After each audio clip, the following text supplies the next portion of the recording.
సిరి అనే ఒక పథకం, అలాగే నీటి వాటాల గురించి మాట్లాడుతున్న నేపథ్యంలో 2 రోజుల నుంచి ఈ వార్త అయితే హైలైట్ చేశారు. మరి ఎంతవరకు ఇది ప్రజల్లోకి వెళ్తుంది అనేది చూడాలి. ఇక ఆంధ్రజ్యోతి వీళ్ళ మీద జరిగిన దాడి ఏదైతే ఉందో దాన్ని అయితే ప్రధానంగా హైలైట్ చేసుకుంది ఆంధ్రజ్యోతి ఫ్రంట్ పేజీలో.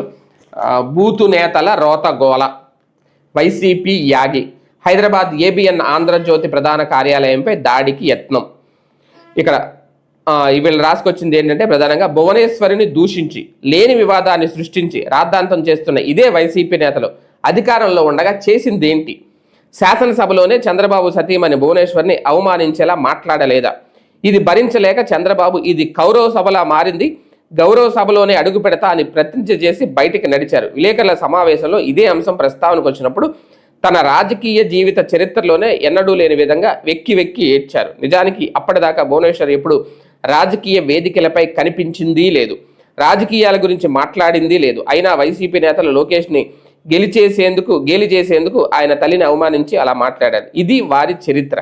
ఇక పవన్ కళ్యాణ్ రాజకీయంగా ఎదుర్కోవడం మాని జగన్ నుంచి పోసాని వరకు పెళ్ళాలంటూ అడ్డగోలు వ్యాఖ్యలు చేశారు. అంటే వీళ్ళు ఏంటంటే వీళ్ళు చేసిన తప్ప ఒప్ప అనేది అనకంటే అప్పుడు మీరు ఏం చేశారు అనేది అయితే ఇక్కడ గుర్తు చేసుకొచ్చారు. వీకెండ్ కామెంట్పై పిచ్చి రచ్చ, వైసీపీ నేతల మానసిక స్థితిని చెప్పడమే ఆ వ్యాఖ్యల ఉద్దేశం అనేది. మహిళలను కించపరచడం కానే కాదు, అయినా నానా యాగి చేస్తున్న వైసీపీ నేతలు అధికారులు ఉండగా బూతులే వారి ప్రపంచం. చంద్రబాబు పవన్ లోకేష్లపై నిత్య దూషణాలు, నోరు తెరిస్తే లం ముమ్కో ముతక పదాలే. తమ్మినేని నుంచి పోసాని వరకు అందరిది అదే వరుస. ఆడంగులు అంటూ మహిళలను అవమానించిన రోజా, మొన్న చంద్రబాబు దూషించిన అంబటి, నేడు మహిళలకు అవమానం అంటూ దొంగ శోకాలు. జగన్తో రాజకీయంగా విభేదించినందుకు, న్యాయంగా దక్కాల్సిన కుటుంబ ఆస్తుల్లో వాటాడినందుకు సొంత చెల్లి షర్మిలను వదలలేదు. ఆమె పుట్టుకపైన వ్యాఖ్యలు చేసి తల్లి విజయలక్ష్మిని అవమానించేలా వైసీపీ వాళ్ళే పోస్టులు పెట్టారు. అయినా జగన్ కిక్కురు మనలేదు. ఇది వైసీపీ ఘనత. అలాంటి వైసీపీ నేతలు ఏబిఎన్లో ప్రసారమైన వీకెండ్ కామెంట్లో మహిళలను అవమానపరిచారంటూ గగ్గులు పెడుతున్నారు.